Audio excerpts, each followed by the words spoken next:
Good morning, everyone, or at least it's morning here on Mountain Daylight Time. This is April's video blog. I'm going to walk through what I kept for the personal collection and also my financial performance for the month of April.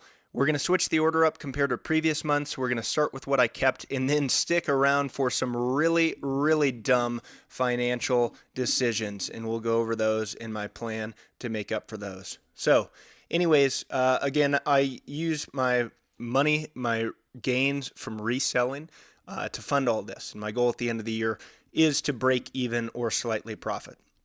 Starting up a few from the camp of I don't know what to do with this. Got these in a bulk lot, so at a unit price, real inexpensive. I think it looks like a good candidate for grading, this Mookie Betts 2014 Topps Stadium Club rookie card, but I know Stadium Club is a bit notorious for some edge and corner wear on the papers. So in any case, super nice card. Could sell it raw, could keep it. I mean, sure, fire Hall of Famer, so that's awesome. The next one, another likely Hall of Famer, in my opinion, Jose Ramirez. This is his red hot foil 2014 Topps rookie card. Really clean card. This is another candidate for grading. Something I would probably keep for my personal collection, but might resell if it came back really nice. In another lesson on pitcher versus hitter prices, Gerrit Cole rookie card. They call it the yellow hat. This is his, I think, standard, most common Topps Update 2013 rookie card. In any case, Gerrit Cole, I love him. He's one of the best pitchers that's still active. Probably the best outside shot at 200 wins of anyone left. With that said, this rookie card is like worth a couple of bucks. So I think pitchers are undervalued, but that's a known thing, not novel. All right, jumping into in-person autographs for the month of April, starting with Corey Sullivan. He is a TV analyst for the Rockies. Got these cards in a bulk lot, so always fun to get some ink on those. Happened to be sitting in a section where during the game he just walked up and I had the cards on me in my autograph book and I was like, hey, Corey, mind signing these? And super convenient. Didn't really have to work for him, and a really nice guy. On the thread of nice guys, Jeff Hewson, another TV analyst with the Colorado Rockies. Pretty much all of his cards are from peak junk wax in the early 90s, and I love getting them signed. Here's some gold. So all these I get at Coors Field before games. Dustin Garneau, new bullpen coach, I think is his formal title, with the Rockies. Bud Black, the manager, the skipper. Sometimes it's tough to get the managers in the season because they're working, they're in the dugout, but he was in outside the dugout, and I called him over, said, hey, coach, could you please sign? And he sure did. Abner Uribe doesn't win any awards for penmanship, but fun to get a 2024 gold signed. I want to say that's my first 2024 gold that I have been able to get signed.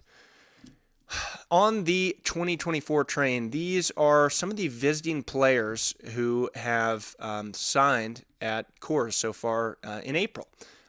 Jackson Rutledge, funny enough, is from really close to my hometown, so I called him over and said it was nice to see someone from Fenton, Missouri, getting some representation in the big leagues, and he was super cool. Nice guy.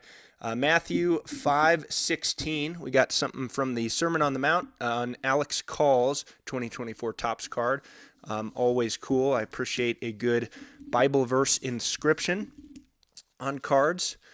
Now jumping over to the hometown Rockies, Michael Toglia. Big Mike strikes out a lot, but man, he can hit the ball far. This is for my buddy Dave back in St. Louis, who sends me some cards that I just get signed as a courtesy when I get the chance. And likewise, this Chris Bryant Ginter is for him. I got the 2020 short print image variation for myself.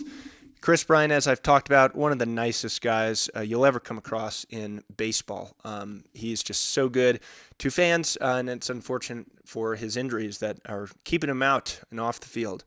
Lucas Sims, this is also a visiting player, but I share it by itself because I'm working on a signed version of this set, 2021 Topps Heritage. So I love adding these to the collection. They look great signed. Sims is a really nice signer, and so that was a thrilling addition to the collection in April. Up next are some chromes. starting with some Rockies. Sean Bouchard on the Sepia, Ezequiel Tovar on the Rookie Refractor. Real pretty signature there. It was funny, I know Tovar collects cards a little bit, and he was signing these two for me, and I was like, hey man, you collect, right? He's like, I'm trying to. And that's always cool to hear about players collecting some of their own stuff and stuff of teammates. Up next, Jake Bowers from Chrome Update, another Chrome Update for Max Schumann, and this is also a Chrome Update of Mitchell Parker. Kind of an interesting logo or signature, I guess. Autograph might be the better term on that one. Jacob Wilson, big up-and-comer. This is a prospect card. Funny enough, I didn't have any cards of Jacob Wilson. My buddy Michael was at the game. He had an extra, and I traded him a Chase Dollander rookie debut ticket stub. I got a physical ticket stub. It was Chase Dollander's debut day, so I did a one-for-one trade, that unsigned ticket stub, for this card, and Wilson signed it for me, which was awesome. Another Bud Black, back with a sweet mustache in the early 80s, and then rounding up the untop-loaded cards with Dinger, first time ever getting the mascot. Came across that card at a card show for like $1 and figured I would get that signed. Now for the ultra fun ones. Man, these are two of my favorite cards that I've gotten signed in recent years. You can see here a true gold refractor number to 50, and then the famous Heritage, Topps Heritage high number black refractor numbered to just 75. Picked up a number of these, which we'll see. In fact, I'll just wheel those out here. I actually have one more in a stack to get to a buddy of mine who's a Rockies fan. This was my first time ever getting cards signed in paint pen, and turned out really nicely. A lot of risk with that, especially when getting them signed at a stadium where you're passing cards and markers through nets. But I could not be more thrilled about how these turned out. This is an instant favorite. Doyle's just such a fun player to watch, really good to fans, and I figured I could up the quality of the cards that I get signed. He's signed a bunch for me over the past few seasons, but nothing of this caliber, nothing this nice, kind of in the low number to under 100 range. Now this one, this is where I'm currently deciding, do I want to get this signed or not? Got a little bit of gunk on there. Just knock that out neatly. This is a from 2024 Topps Heritage high number, and it is a gold refractor, and it is numbered to just 5. Whew. Get it in there. And this is where I'm kind of on the fence. I think it'd look really good in a white or yellow paint pen, similar to that black refractor, like this, but it's numbered to 5, and I don't know if I want to risk it. I bought this. It was the first one that I saw listed on eBay. I want to say I got it for around $50, which is way lower than I was willing to pay just because I don't own any gold refractors for myself. And this is actually his first time in Heritage getting a gold refractor. He was in 2023 Topps Heritage high number. Yeah, that's where his rookie card was, but he didn't have a chrome variant. In 2024 Heritage high number, they added a chrome variant to every player in the checklist, and so this is his first gold. Not a rookie card, but had to buy it. These are the things that you won't see come up for sale much moving forward. These will get into the hands of Rockies fans and player collectors like myself. So just thrilled to add this, and now I'm kind of teetering on the idea of getting it signed or not. I don't have a theoretical problem with getting low-numbered cards signed, but given that this is chrome, given that it has the dark background, I would surely opt for paint pen rather than Sharpie on this, and a lot more can go wrong. And the last thing I would want to do would be to like come close to ruining the card with a signature gone wrong. And then closing it out here, we got 2 more Doyles. This is just his chrome refractor. This is his silver refractor. And then only 1 gold, which is, I guess, a surprisingly low count for my typical intake. But Freddie Freeman, 2014, still grieving the loss of my 2011 Topps rookie card gold that I sold and thought was priced too high, but it was not. So slowly filling in the other years in his collection. Maybe I'll replace that rookie that I sold last month at some point soon. So Thanks for watching. Super fun month for the personal collection. Really, the highlights here being Brenton Doyle with a lot of fun ones here. But stick around. Let's jump into the finances, and you can see where I blew my money and made poor decisions in April. Let's start with the revenue here because profit is going to be really bad. Not to the level of embarrassing, but really bad. So we'll talk about that and what was going through my head when I was making some admittedly poor financial decisions. So starting here with revenue in April, clocking in at just about $1,500 in revenue exactly, which is a fun number. Let's see how it compares to other months. And so I'll go ahead and toggle this. So not too bad, less than the powerful month of March that was fueled by PSA slab sales of some nice high-grade rookie cards and other miscellaneous cards, and above January and February. So fun to see that as well. Go back to just April here. You can see the breakdown here between order income, effectively credit card rewards, and charged shipping, which I just assign a different color of money, but it is revenue at the end of the day. Now here is where we have some things to talk about, and this is profit for 1 month, ending the month at negative $1,615.70. Yikes. Probably my worst bottom line month of all time, doing this for now 3 years as a side hustle. And as I've said many times, I'm trying to use the hobby to fund the hobby. I'm trying to self-sustain my personal collection by selling gains from other sales. Basically, take cards I don't want, sell them, use the funds to buy cards that I do want. So this would be concerning if it was a repeated task, but because I have profited, broken even at least the past several years, it's not as concerning because I know I have ways to fight and claw my way back. Now this big purchase here, about a $1,500 purchase, I don't quite call it an investment. We'll get into that, but this was actually buying a case of new product, 2025 Topps Heritage. If you have followed my channel for a minute, I often say that one of the worst financial decisions you can make if you're trying to do this and profit or break even is to buy new product. You can expect pretty consistently a repeatable 50% plus or minus 10% loss by just opening new product. It's kind of like a car leaving the lot. When the car leaves the lot, it depreciates. It's no longer new. It's used. And the contents inside of boxes over time is just not worth what the price of the boxes are, especially this day and age where the price has gone up. So I knew this going in, right?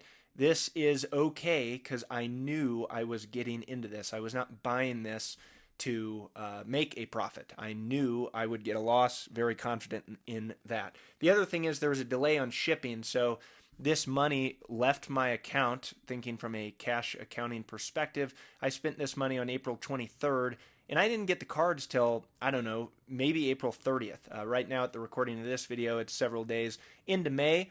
So I have had a chance to open it. I won't spoil the results of that, but I basically didn't have any opportunity for sales from this purchase from April 23rd to April 30th. So let's say even if I opened it and got some really amazing case hit, superfractor, red ink autograph of some star rookie, something like that, you wouldn't even see it in this month's book. So you'll have to stick around for next month to see how I do.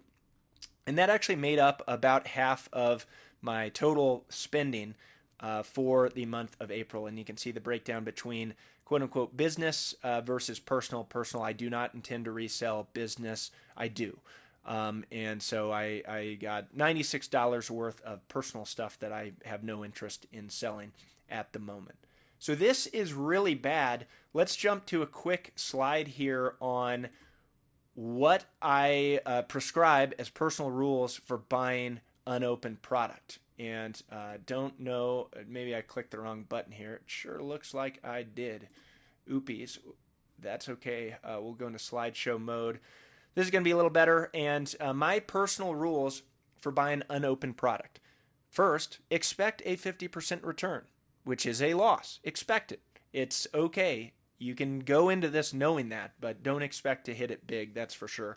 I got to this number, 50%, based on some good data logging that I did several years back when I was kind of re-entering baseball cards and sports trading cards. I would open them and sell them, and roughly over time, you can expect close to a 50% loss, a 50% return on that purchase price. So if you know that, that's good. That's my first personal rule. I should mention these are personal rules. You don't have to follow any of these, right? It's your own hobby, it's your own money. Do what you want, but this is for me, and I do think it aligns with my overall goal of trying to break even a profit and keep some cool cards for myself. Secondly, be selective.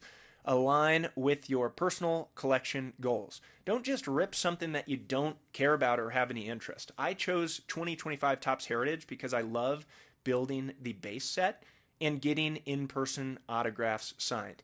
And as a slight spoiler for my May recap, which will be out after May ends, this picture on the right are some in-person autographs that I got at a Rockies game just a couple days after opening this new product. And so I got the product delivered, opened it, pulled out the Rockies, and already I've been able to get 3 of these signed.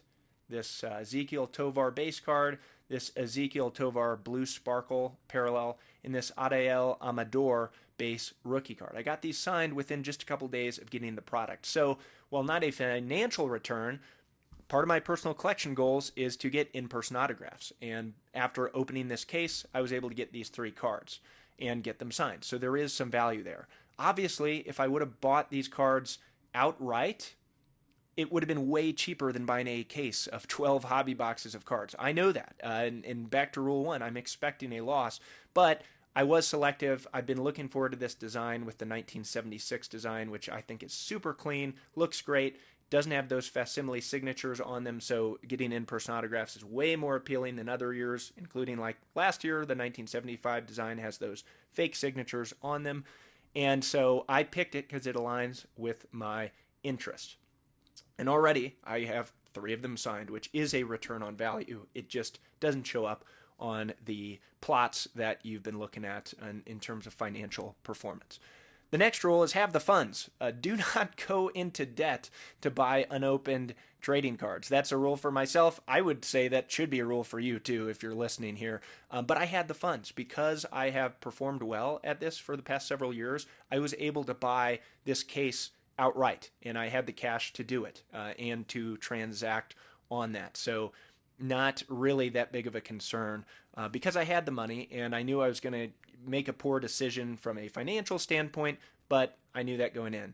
Also have a sales strategy. I think one of the reasons I can deal with bulk, such as opening a case and having a wide array of different cards that come out of it, is I have a sales strategy. I can sell lots, I can sell singles, and I can use my software to list these things efficiently and not waste a ton of time on some of the more boring chores when it comes to selling these things. So I have a sales strategy for everything that I ripped, and pretty much everything except for the Rockies and a base set are going to be listed for sale, and time permitted, I will have those listed pretty quickly after opening and sorting. Sorting is really the bottleneck on time. My next rule is do sparingly. I try to only open a new product like once, maybe twice a year. And that's just because opening is such a poor financial decision. So I try to just make it a treat, do it every now and then. I have been looking forward to this design, as I mentioned, for many years. So this one was kind of premeditated. It wasn't impulsive. It was, for years, I've been looking forward specifically to the 1976 Topps Heritage design. And lastly, have fun. No reason to get upset about opening new cards. It is fun. It's how I started doing it as a kid, earning packs of baseball cards from my dad who gifted them to me. I guess I earned them for doing workouts, push-ups, sit-ups, curls, crunches, all that stuff just as a teenager and a late elementary school kid.